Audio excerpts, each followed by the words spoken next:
The Donkey and Cunning Fox. Once there lived a foolish donkey in a town. The town was situated near a forest. There, in the forest lived a king lion and his minister, a cunning fox. Once, the king lion was badly wounded in fierce fighting with an elephant.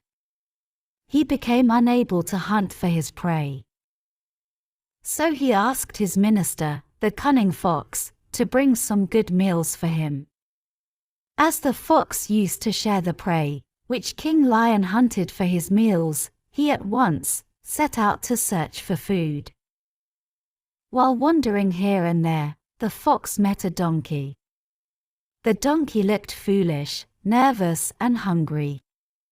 The fox asked him, "Hello. You seem to be new to this forest. Where do you come from?" "I come from the nearby town," said the donkey. "My master, the dhobi, makes me work all day but doesn't feed me properly. So I've left my home to find a better place to live in and eat properly." "I see," said the fox. "Don't worry. I'm a senior minister in this forest kingdom. Come with me to the king's palace. Our king needs a bodyguard who has the experience of town life. You will live in the palace and eat a lot of green grass growing around it." The donkey was very happy to hear all this from the minister fox of the forest kingdom. He proceeded with him to the royal palace. Seeing a donkey before him, the king lion became highly impatient and pounced upon him immediately. But on account of constant hunger, the king lion had gone weak. He couldn't overpower the donkey. The donkey freed himself and ran for his life. "Your Majesty," said the fox to King Lion, "you shouldn't have acted in such a haste. You have scared your prey." "I'm sorry," said King Lion. "Try to bring him here once again." The hungry fox went again to the donkey and said to him, "What a funny fellow you are. Why did you run away like that?" "Why shouldn't I tea?" asked the donkey. "My dear," said the fox, "you were being tested for your alertness as a royal bodyguard of the king. Thank God, you showed a quick reflex, otherwise, you would have been rejected for the job." The donkey believed what the fox said and accompanied him once again to the palace.